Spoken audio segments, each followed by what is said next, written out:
मैं हूं डॉक्टर सरफराज मुगल। आज का होस्ट प्रोग्राम आ रहा है सेहत सब के लिए, और इसमें जनरल पब्लिक के लिए हम डिफरेंट जो प्रोग्राम्स हैं वो हम लेके आते हैं, जिनमें हमारी हेल्थ से रिलेटेड जो जनरल एजुकेशन है उसमें हम बात करते हैं, जनरल अंडरस्टैंडिंग देते हैं।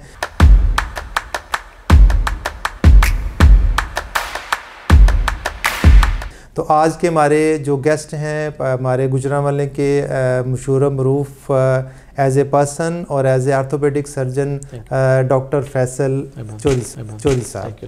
आज इनसे हम बात करेंगे आर्थोपेडिक से रिलेटेड जो कॉमन हमारे प्रॉब्लम्स हैं, और आज से पहला हम इनसे थोड़ा सा इंट्रोडक्शन भी लेंगे कि आर्थोपेडिक में एज ए डॉक्टर उन्होंने क्यों फील्ड को सिलेक्ट किया और कैसे ये काम करें। डॉक्टर साहब प्लीज़। बिस्मिल्लाहिर्रहमानिर्रहीम। पहले तो सर बहुत शुक्रिया आपका। मैं सर इनिशियली जब मैं हाउस जॉब में था तो मैंने जो मेरी अपनी क्या कह लें कि ज़्यादा लाइकिंग थी वो गैस्ट्रोएंटरोलॉजी थी। ठीक। गैस्ट्रोएंटरोलॉजी में मैंने वर्क भी किया और सर्विसेज में मैं रहा हूँ। प्रोफेसर आफ्ताब मोहसिन साहब के साथ था, वो उनका हाउस ऑफिसर था। तो जो ये सडन जंप किया ना आर्थोपेडिक्स में, तो वो किया इस्तिखारे के ऊपर। अच्छा। मैंने अपना वो इस्तिखारा किया कि किस फील्ड में जाना है, तो मुझे इशारे में जो है ना आर्थोपेडिक्स सब्जेक्ट हुआ। तो फिर मैं स्ट्रेट फॉरवर्ड आर्थोपेडिक्स में आया और उसी में फिर अब तक चल रहा है निज़ाम। नहीं, इट मीन्स आप सिलेक्टेड हैं। एक्सीलेंट।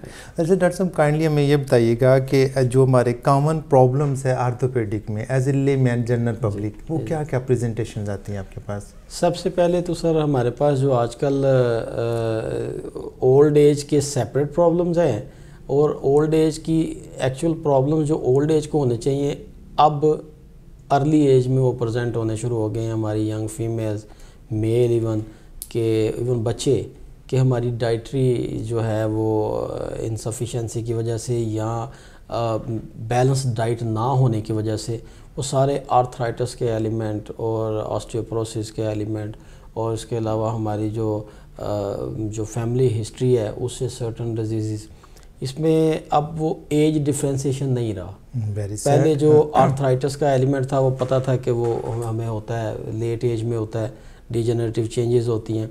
अब हमारी यूज़ ना होने की वजह से या इम्प्रॉपर यूज़ की वजह से या हमारी डाइट की वजह से या लैक ऑफ एक्सरसाइज की वजह से जो आपकी लाइफस्टाइल है ना वो चेंज होने की वजह से सारी ही प्रॉब्लम्स जो आर्थोपेडिक्स की हैं वो अब किसी भी एज में हो रही हैं। मतलब अब हम लिटरली आर्थराइटिस हम अर्ली एज में भी देख रहे हैं। और ये भी है कि लोग अपना लाइफस्टाइल चेंज नहीं करते। बिल्कुल सही। लाइफस्टाइल, आप ये एक कोड है ना सर के the best gift for your family is healthy you. Exactly, excellent. आप की सेहत अच्छी है ना तो आप सबसे बेहतर गिफ्ट हैं आप अपनी फैमिली को। अगर आप ही ठीक नहीं तो फैमिली तो सफ़र करेगी। बिल्कुल सही, बिल्कुल तो सही। आप अपनी लाइफस्टाइल मॉडिफिकेशन करें। आप देख लें हमारा लाइफस्टाइल सर, मॉर्निंग के काम हम रात को करते हैं, बिल्कुल ऐसे सोते हम अब दिन को हैं। बिल्कुल ऐसे ही है। यू हैव पे द प्राइस। डॉक्टर साहब काइंडली ये बताइए कि जो आपके पास दो हम चीज़ों में डिवाइड कर लेते हैं, जनरल ओपीडी में किस तरह के पेशेंट प्रेजेंट करते हैं, एक्यूट पेन या क्रोनिक पेन के साथ, और स्पेशली जो आपका ट्रॉमा है टोटली वो डिफरेंट है। बिल्कुल ऐसे ही। तो ट्रॉमा में जो रोड एक्सीडेंट है कौन सी कॉमन उसमें आप फील करते हैं एज ए ऑब्जर्वेशन कि ये चीज़ें मेरे पास कॉमन ज़्यादा आती हैं? लॉन्ग बोन फ्रैक्चर है सर। लॉन्ग बोन फ्रैक्चर बहुत कॉमन है रोड साइड एक्सीडेंट में। ओपन फ्रैक्चर्स बहुत कॉमन है, ज़ख्म के साथ जो हड्डी बाहर निकल आती है या ज़ख्म के साथ फ्रैक्चर होता है। जो डोमेस्टिक प्रॉब्लम है, डोमेस्टिक प्रॉब्लम में हिस्ट्री ऑफ फॉल बहुत ज़्यादा है, जिसमें आपके हिप फ्रैक्चर्स बहुत कॉमन है। ठीक। आप समझें कि आप जब कोई वो कहते हैं कि वालदा गिर गई वॉशरूम में या मतलब वाल साहब गिर गए, तो आप समझें कि उसका कूल्हे का जोड़ टूट गया। क्योंकि डोमेस्टिक प्रॉब्लम्स जो हैं वो उस एज में ही, सर्टन एज में ही होती हैं। लेकिन अब चूँकि हमारी डाइटरी प्रॉब्लम बढ़ गई हुई है और हमारा अपना ख्याल नहीं है, तो वही हिस्ट्री ऑफ फॉल के साथ पार्ट्रॉक फ्रैक्चर अर्ली एज में भी आ रहा है। हालांकि नहीं होता था पहले। ये मतलब ये था कि आप ओल्ड एज ये प्रॉब्लम है, मतलब आफ्टर 50-60। हमारा तो ओल्ड एज का भी जो है हम कहते हैं ना कि जो फॉरेन कंट्री गोरे हैं वो ओल्ड एज उनकी और है, लिमिट हो रहा है, हमारी लिमिट हो रहा है। इसलिए मेरे पास जो ज़्यादा प्रेजेंटेशन है ना, और ट्रॉमा के अलावा जो जनरल ओपीडी है वो लो बैक एक है, कमर दर्द, joint pain, multiple joint pain, uric acid, ये हमारे गुजरांवाला के चलो आप बात कर रहे हैं तो हमारे पास वो हमारी जो डाइट है उसमें हर तीसरा बंदा यूरिक एसिड एक्सेस के साथ प्रेजेंट। डॉक्टर साहब इसमें ना थोड़ी सी होलिस्टिक अप्रोच, वो गोरा डिफरेंट एंगल से सोचता है। जिस तरह आपने बताया कि आपके पास कॉमन जो हिप जॉइंट का कूल्हे का फ्रैक्चर आता है, तो आया आप अपने बाथरूम में स्पेशली जिन लोग फैमिलीज़ में बुज़ुर्ग हैं फैमिली गैदरिंग में, उनके लिए बाथरूम में उनके टाइल हम चेंज कर दें, यस, और साथ हम स्लाइड जो हम बैठते हैं वहाँ पे उनके सपोर्ट हम लगा दें, और उनको चलने के लिए आप समझें कि हमारे जो क्या कहते हैं, अभी भी गाँव का कल्चर बड़ा कॉमन है। हम लोग जो हैं चूँकि अपने रूट से लिंक्ड हैं बहुत ज़्यादा, जो बुज़ुर्ग हल्का सा भी बीमार हो ना, वो छड़ी लेना पसंद नहीं करता, बिल्कुल सही, स्टैंड लेना पसंद नहीं करता, वो कहते नहीं मैं ठीक हूँ। तो वो आप उनको मोटिवेट करें इस पर कि अभी आपको इसकी ज़रूरत है, आप सही से नहीं चल रहे, प्रॉपर चलने के लिए आप स्टैंड ले लें, आप सहारा ले लें, आप छड़ी ले लें, आप कोई मतलब अपने साथ में किसी बंदे का कंधे को हाथ रख लें।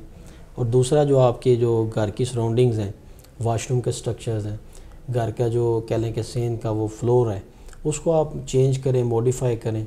और ज़्यादा कोशिश ये करें कि जब ओल्ड एज या आपके वालिदैन जिनको सहारे की ज़रूरत है उनको अकेले ना जाने दें, उनके साथ चलें और फिर उनको गाइड करें। और किसी की नज़र की प्रॉब्लम है तो आमतौर पे हम पढ़ते वक्त ही ग्लासेस लगाते हैं, बिल्कुल ऐसे आप यूजुअल लाइफ में नहीं लगाते, हल्का सा वो। तो लाइफस्टाइल मॉडिफिकेशन करनी है, उनको थोड़ा मोटिवेट करना है, तो निज़ाम काफ़ी हद तक एक्सीलेंट। डॉक्टर साहब की सजेशन है कि आम लाइफ में जहाँ पे हमारे फैमिली मेम्बर्स में बुज़ुर्ग हैं, वहाँ पे आप थोड़ी सी हल्की सी मॉडिफिकेशन के साथ, अगर उनकी नज़र कम है आप उनके ग्लासेस करवा लें। नंबर 2, घर का फ़र्श डेफिनेटली चेंज नहीं हो सकता, तो उसके लिए जो एक रफ़ किस्म का आपको क्लीन मिल जाएगा या एक प्लास्टिक की शीट मिल जाएगी, आप वो डाल लें और उनको बताएं कि आपने इसके ऊपर ही चलना है। और साथ जब वो वॉशरूम में जाएं तो वॉशरूम का दरवाज़ा उनको कहीं अंदर से लॉक ना करें, और जहाँ वो बैठते हैं सीट के ऊपर या कमोड के ऊपर, तो उनकी साइडों पे 2 हैंगर सपोर्टिंग लगा लें ताकि वो उसको पकड़ के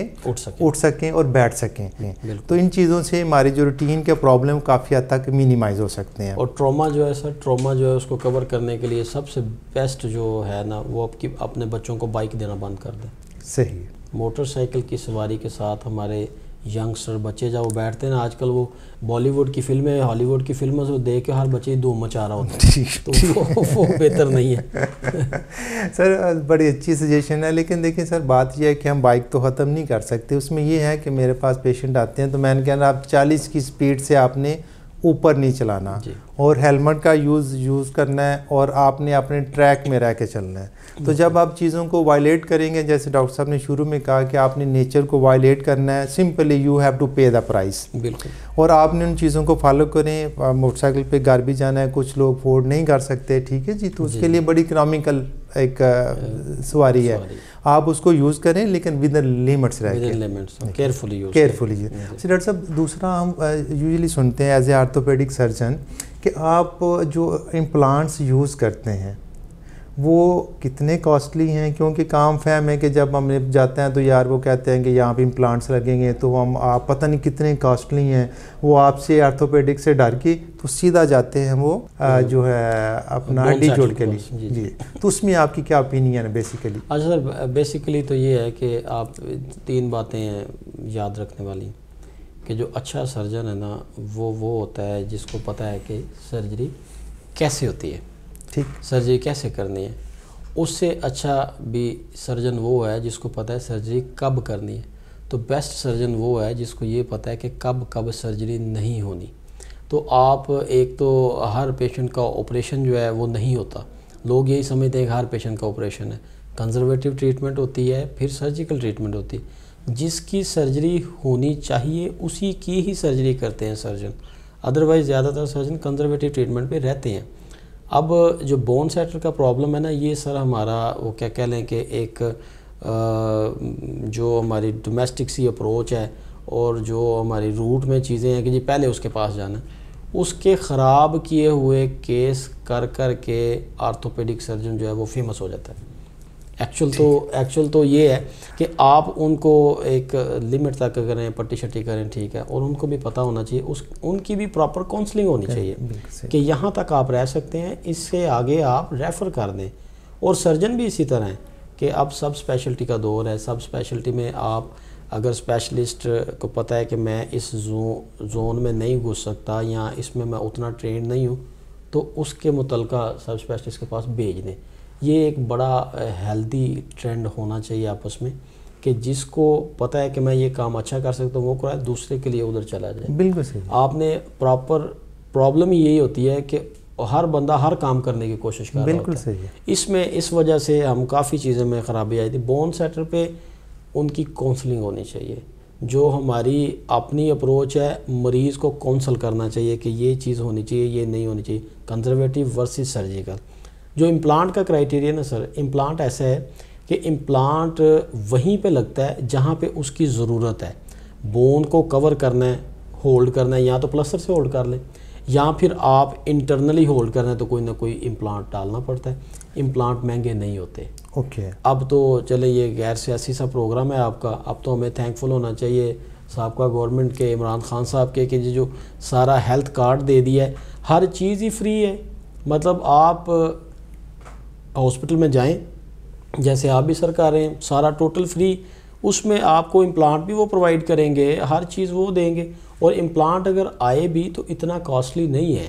हम परेशान ज़्यादा हो जाते हैं और फिर हर हॉस्पिटल के अपने अपने क्राइटेरिया, तो इस वजह से सिविल हॉस्पिटल में देखें ना आप, मल्टीपल लोग हैं, मल्टीपल। हालांकि हमारा जो गुजरांवाला का सिविल हॉस्पिटल है, बड़ी मतलब कंप्लीट टीम है और बड़े अच्छे लोग हैं। हालांकि मैं वहाँ पे अभी नहीं हूँ, वो अच्छे लोग हैं और अच्छे कॉम्पिटेंट टीम है। और वो बिल्कुल आसिफ शाह साहब हैं, वो अफोर्ड नहीं जो करते, उनको वो मल्टीपल प्रोग्राम्स चल रहे होते हैं, उनसे हम उन्हें इम्प्लांट दे देते हैं, उनसे सर्जरी कर देते हैं। ज़बरदस्त लोगों को पता नहीं। उसमें सिंपली ये है कि जो लेमैन ये कि जो इम्प्लांट्स डालते हैं वो बेसिकली आपकी ज़रूरत होती है कहीं पे बोन को सेटल करना है, और उसके अंदर रह के ही हम चीज़ों को बेहतर कर सकते हैं, और डेफिनेटली ज़रूरत होती है। और अब इसके दौर में बहुत ज़्यादा कॉस्टली इम्प्लांट नहीं है। और स्पेशली जब जो डॉक्टर साहब ने बात की कि अगर आप इनिशियली किसी जाते हैं हड्डी जोड़ वाले के पास, नो डाउट वो सर्विसेज दे रहे हैं, हमारे सोसाइटी का हिस्सा हैं, वो कंट्रीब्यूट करते हैं, लेकिन उनका एक लिमिट है कि यहाँ तक प्रॉब्लम हुई, अब उसके बाद आपने आर्थोपेडिक को बताना है ताकि आपका टाइम पे काम हो सके, आपको मोबलाइज किया जा सके। नेक्स्ट क्वेश्चन डॉक्टर साहब बड़ा एक डिफरेंट सा है कि कौन सी ऐसी अब नई टेक्निक्स हैं जिसकी वजह से रूटीन में अपनी लाइफ में दोबारा जल्दी से आ सकता है। यानी उसकी जो फ्रैक्चर हुआ, पहले आपको पता ही हम 2 माह 3 माह बेड पे पड़े रहते हैं, तब कौन सी ऐसी नई चीज़ें हैं जिससे हम अर्ली अपनी लाइफ की तरफ आ सकते हैं? सर जैसे जैसे इरा चेंज हो रहा है, हम तरक्की कर रहे हैं, तो सर्जिकल स्किल में भी बहुत सी ज़्यादा न्यू एडवांसमेंट आ रही हैं। सबसे पहले तो ये, पहले ओपन सर्जरी होती थी, अब क्लोज सर्जरी है। ठीक, क्लोज सर्जरी में आप जल्दी रिकवर हो जाते हैं। फिर पहले मेजर सर्जरी मेजर इंसिजन के साथ होती थी, अब माइक्रो इंसिजन्स हैं। अब आपके पास आर्थोस्कोपिकल टेक्निक्स है। अच्छा, मतलब आप कैमरे के साथ ही सर्जरी करते हैं, कैमरे के साथ ही आप फ्रैक्चर को देख लेते हैं और उसको फिक्स करने की भी कोशिश करते हैं। पहले स्पोर्ट्स इंजरी में आपको सारा नी खोलना पड़ता था, अब आपको नी ओपन करने की ज़रूरत नहीं, क्लोज मोनीटर करते हुए आर्थोस्कोप से आप उसके सारे प्रॉब्लम सॉर्ट आउट कर लेते हैं। मस्कुलर प्रॉब्लम भी और लिगामेंटस प्रॉब्लम भी और बोनी प्रॉब्लम भी आप एड्रेस कर सकते हैं। पहले जो थी आर्थोप्लास्टी पे लोगों की अप्रोच डिफरेंट थी। कम लोग आर्थोप्लास्टी वाली साइड पे जाते थे। अब आर्थोप्लास्टी भी माइक्रो इंसिजन के साथ आ रही है, उसमें आप छोटा सा कट देते हैं, नया जोड़ इंट्रोड्यूस कर देते हैं और फिर वो अर्ली मोबिलाइज हो जाता है।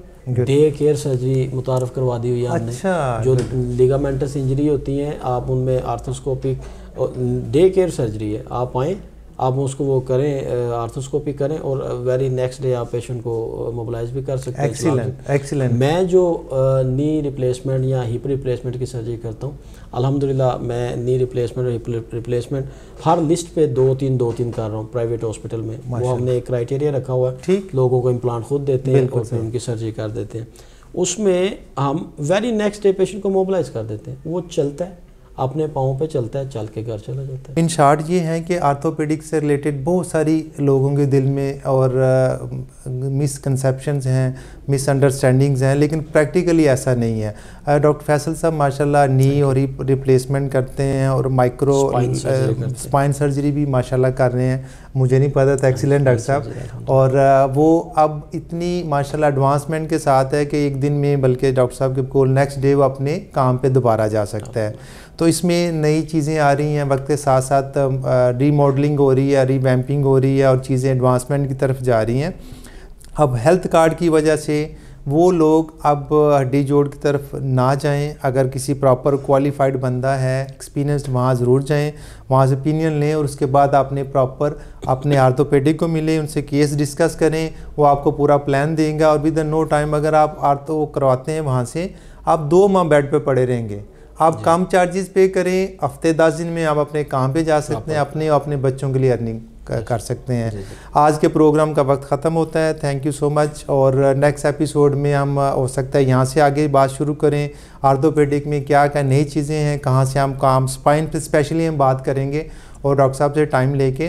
तो स्पाइन सर्जरी में बहुत ज़्यादा एडवांसमेंट है, मिसकंसेप्शन भी हैं, तो हम नेक्स्ट सेगमेंट में यहीं से शुरू करेंगे। देखते रहिए GIPP Gujranwala future present past.